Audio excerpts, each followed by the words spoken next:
pronunciation, not pronunciation. It is not a pronoun. A pronoun is I, me, my, mine. Pronunciation is how we speak English. So I'm going to give you 3 tips that will help you sound a little bit more like a native speaker. We're going to start with connecting words. Now think about your own language. Whether you're speaking Spanish or Polish or Chinese, you do this in your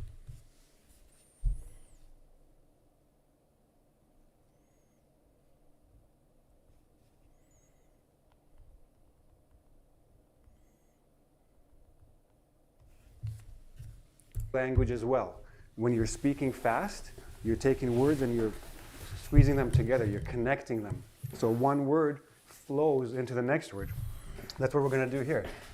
You can connect consonants to consonants. What this means, when a word ends in a consonant is B, C, D, F, G, etc. A vowel is A, E, I, O, U. When a word ends in a consonant, and the next word begins with the same consonant, drop the first one. So for example, we do not say black coffee. We don't say k. There's only one K. Black coffee. Black coffee. Okay? Practice that. Now, T and D, these are 2. Can I have black coffee? Can I have black coffee? Black coffee. I mean, I like the saying black coffee. It sounds. Can I have black coffee? Can I have black coffee? Can I have black coffee? Can I have black coffee? Can I have black coffee? Can I have black coffee? Can I have black coffee? Yeah, black coffee. Sounds weird. 2 different consonants, but according to the tongue and the mouth, they almost sound the same. So we do the same thing. What do you do? What do you do? But again, what do you do? What do you do? I guess. Another thing you have to keep in mind is when we say it fast, we also don't really say E. We say like a sort of like a small, we don't say, oh, sorry. We say sort of a small E. What do you do? Practice that. What do you What do you do? What do you do? What do you do? You do. Strange, huh? No T. What do you do? What do you do? That's how a native speaker would say it naturally. Now, another thing is when a word ends in a consonant and the next word begins in a vowel, make sure you roll it in, right? Roll the consonant into the vowel and separate the syllable before. A syllable is the vowel sounds in a word, okay? So nobody, like native speakers, don't say not at all.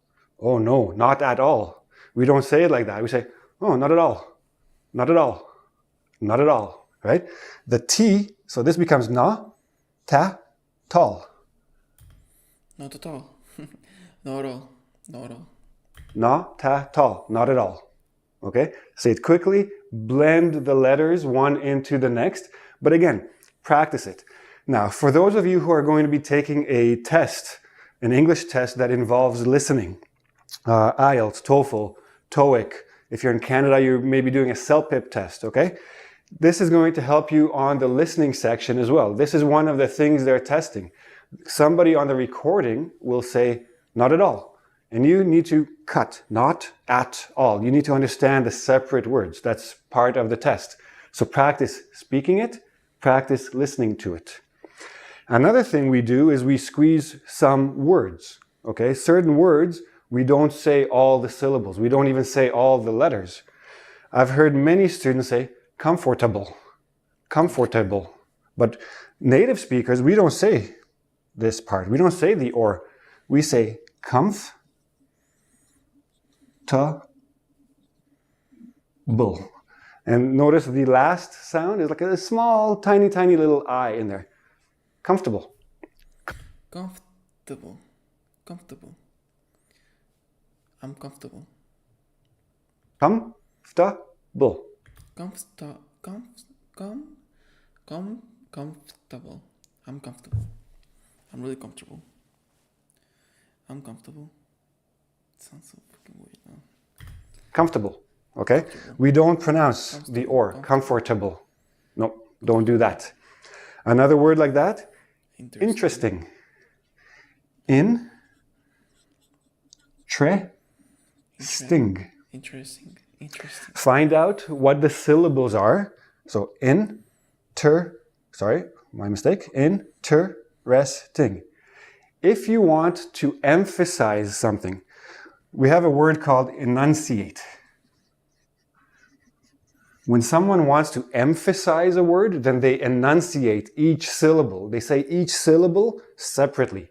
Oh, that is very interesting, right? Because I want you to understand that the word is interesting. But in everyday speech, interesting. Interesting. Interesting. I have 4 syllables. When I actually say it naturally, it becomes 3 syllables, and the T and the R become like a CH, but we'll talk about that next. Another word, every. Every.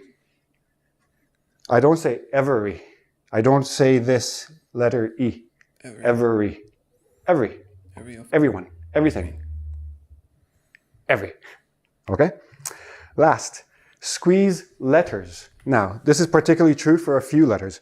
When we have TR together usually sounds like CHR. So we don't say country. We say country. Country. Like a concrete tree that grows, but even a tree is concrete. The country? The concrete? What do you mean? Concrete. Concrete. The concrete. Tree. Okay? If you go out with your Country. Tree. The country, I guess. Country. The country. Your friends, you go out for a treat. Okay? Another one is DR. DR also doesn't really sound like DR. We don't say 100. Okay? It's too difficult for the tongue to make the quick switch. So this sounds like JR. 100. 100. 100. Now, this goes with the first idea when you're connecting words, but when you're connecting words and you have a D and a Y together, it becomes like a J sound. Did you? Did you? Did you? Do you? Did you? Did you do it? Did you do what I asked? Did you? Did you? Okay, so we say it like that. Very quick, very mixed, and you have to practice these because it's just more a habit than anything else. Native speakers, we don't think about doing these things. It just rolls off the tongue just like that, okay? But also, make sure you do a lot of listening. Listen to TV sitcoms, listen to the radio, lots of things on the internet. TED.com, for example, you can hear native speakers all the time. And what you can do is you can try to do dictation and try to listen and cut the words you hear into the actual separate words that they are. Listen to individual words and try to find their syllables, okay? But again, it's just practice. And of course, at ingvid.com, if you go to the search box at the top of the site, we have quite a few more pronunciation lessons. You can go there and become a more natural speaker of English, okay? Thank you for joining me today. Please go to the YouTube channel, my channel on YouTube, subscribe, and I will see you again really soon. One of the things for non-native English speakers is often when we're speaking, we don't drop our jaw enough. Because English is one of the very few languages that requires you to drop your jaw a lot. And when you don't, it makes you sound unclear. Accents are never a problem. What's a problem is we don't drop our at all our sound, our jaw. Used to introduce phrase and clause contrasting with what has already been mentioned, just to indicate the impossibility of anything other than what is being stated. State. What was the freaking... Stated. Stated, yeah. But why? Our jaws enough. So I just want you to say, I'm dropping my jaw more. I am dropping my jaw more. Clearer, right? So when you drop your jaw more, you sound more clear. So think dropping your jaw more and overdoing the lip movements. One of the things for non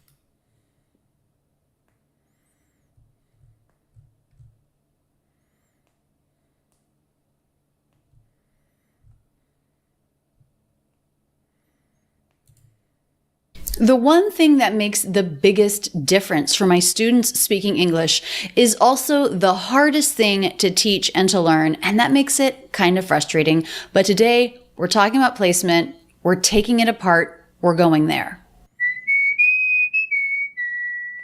Today, I'm working with the student, and you're going to see the tips and tricks that I give her to lower her placement. Now, I've been teaching pronunciation for 12 years, and in the past month, I've learned something that's totally new even to me, and that's another tip to help lower placement. The other night, I was filming a video, and it reminded me of a live class that I taught a couple months ago, and I went bam in my mind. I realized it. No, I wasn't filming it, I was editing it. And as I was right here focusing on the reduction of the word was, I realized reductions help lower placement. So we're going to see an excerpt from a live class where I started to get it. I'm teaching a woman named Karen. She's Dutch. She has very good English, but we're working on placement and also on reductions. If the word placement is completely new to you, it basically means where in the body the voice vibrates. In American English, we have a low placement, and other languages have a higher placement, often more here, but our core feeling, is lower, and that has to do with the neck and the pitch. You know what vocal cords, you've heard that term. Yes. Of course, Okay, yes. so we have these two mucousy membranes, the air blows up, they vibrate, and that's what makes the sound. And we can't All right. change that. That's That's my baby. She's iconic. involuntary. But what we can change is like the voice box around it and pushing it forward, pulling it back, lifting it up, lifting it down. And then like that affects the shape of the inside of our neck. And other languages, each language has its own specific like neck shape, how we hold our muscles to produce the core sound. And in American English, I think that most students need to focus on opening and lowering, and that changes the shape of the neck in a way that brings the formants down, which makes everything sound placed lower. If you're watching this and you're thinking, I want to learn more about that, the anatomy of the voice, what can affect placement, check out my video, The #1 Accent Trick. We go so deep on anatomy and placement and something called formants, which can affect the sound. Our vocal cords and our voice box, if it starts to lift up or push forward or pull back, which it might when we're tense or when we're feeling nervous, that is going to negatively impact the overall sound. And for some people, it makes it sound really nasal and high. And for other people, it's more subtle. Like for you, it makes it sound more proper in a way that's a little old-fashioned. Again, not negative, but just sort of different than the way an American would probably present. An American would speak with a lower pitch, and they would have those lower vibrations. Okay, to sound more natural, speaking English, you want lower placement. How do we get that? Tip 1 is actually lower your pitch. Hi, my name is Karen. Hi, hi. And then try lowering it. Hi, hi. Hi, hi, hi, my name is Karen. You know, and just see with lowering the pitch what that feels like. Probably the lower you go, hi, my name is Karen, hi. You know, obviously you're not going to speak there, but you should go there in practice to see and sense what is changing in Used to introduce a phrase clause concerning with what you don't mention. But it's French brand of retail stores, especially home goods, clothing, furniture, large and small appliances, and consumer construction. But it's a French brand of retail stores. But but it's a French brand of retail stores specialized in home goods, including furniture, large and small appliances, and consumer electronics. Appliances, I guess. In your throat. And what you'll find the lower you go is that you have to really feel like your throat is getting wide.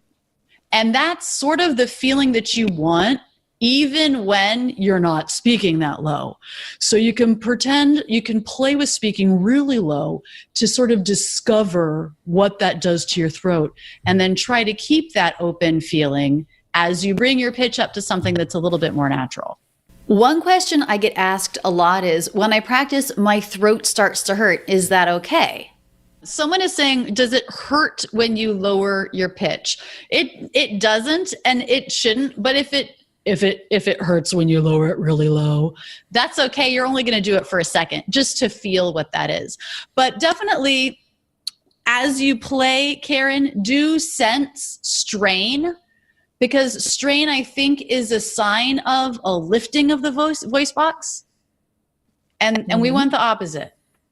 We want a lowering, opening. So if you ever find, oh, my throat is getting really sore, or my neck or my tongue, you know, your tongue, the base of your tongue is attached here to your neck.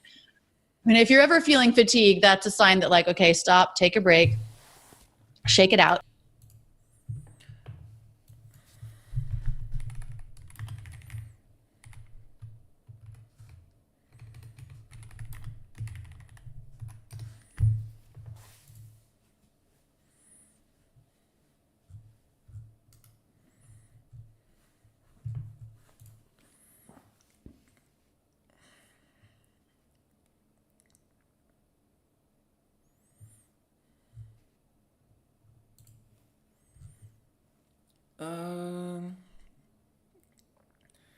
Here you can find activities to practice your reading skills. Reading will help you to improve your understanding of language and build your vocabulary.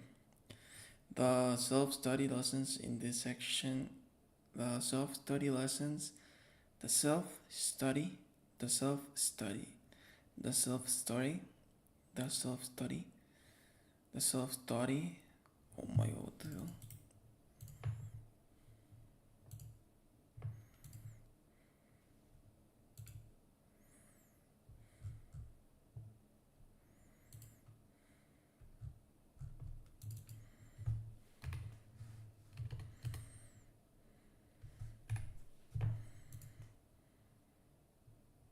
Study.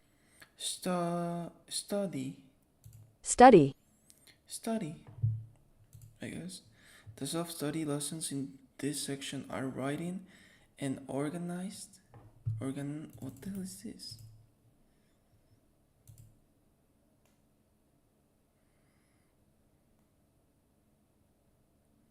What the hell?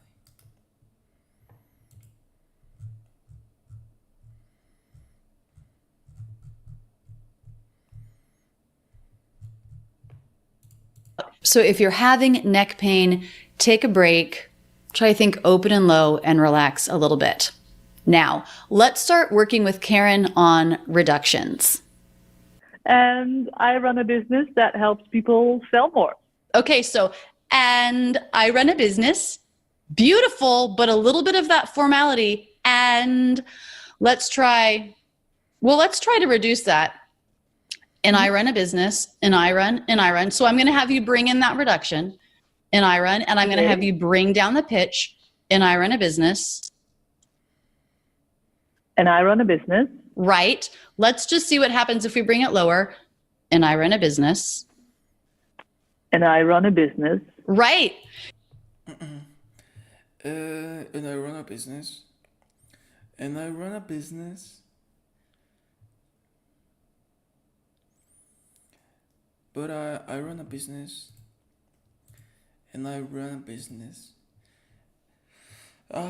Which one is correct? Organize or organize? Organize is primarily used in American US English, while organize is primarily used in the British English. Able to plan things carefully, keep things tidy, and works effectively. She's not very organized person, and she always arrives late at meetings. You know, so the one you just did before that sounded pretty good, but the placement still felt high. And then when you brought it down more, it didn't seem like too much. And then like the feeling was like that sort of American chest feeling. And I run a business. And I run a business. Right. And I run a business. So we're doing a reduction. We're bringing in a reduction that she wasn't doing. And we're also playing with lowering the pitch. Right. And I run a business.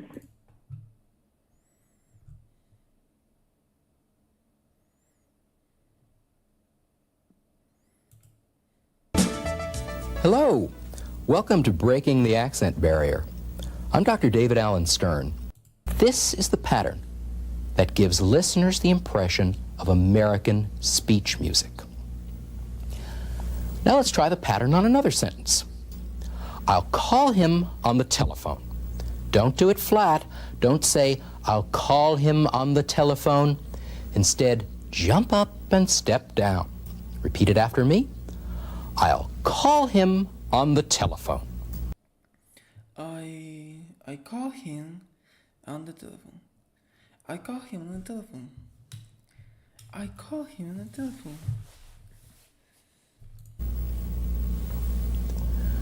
Good. Don't be afraid to exaggerate the pattern, especially right now, even if it feels really silly. Try the pattern again on the next sentence. I'm going out of town next week. Don't do it flat, but really jump up and step down. Repeat it after me. I'm going out of town next week. I'm going out of town next week. Now, before we go too far with this, I want to help you avoid 3 big mistakes that students often make when they try using this pattern. First, make sure that you actually make the pitch higher. Some of my students get louder instead of jumping to that higher note. So don't do, I'm going out of town next week. Instead, make sure that you go to that higher note, then come back down. Repeat after me. I'm going out of town next week. I'm going out of town. It's almost like singing. I'm going out of town. Now here's another warning. Make sure that you actually jump to the higher pitch. Don't slide or glide up. Pitch glides are very necessary in some of your original languages, but upward glides almost always sound foreign and very confusing to American English speakers. So don't do, I really can't accept your offer. Instead, jump and land up there on the new pitch. And then start down on the very next syllable. Repeat it after me. I really can't accept your offer. I really can accept. Okay, good. Let's practice with one more sentence. Don't do, I have to go shopping tomorrow. Instead, jump to that higher note. Repeat after me. I have to go shopping tomorrow. I have to go shopping tomorrow. I have to go shopping tomorrow. Now here's another warning. After the jump, be careful to step down on every syllable, not just on every word. For example, don't say, the government bureaucracy doesn't work. Don't stay on the same pitch,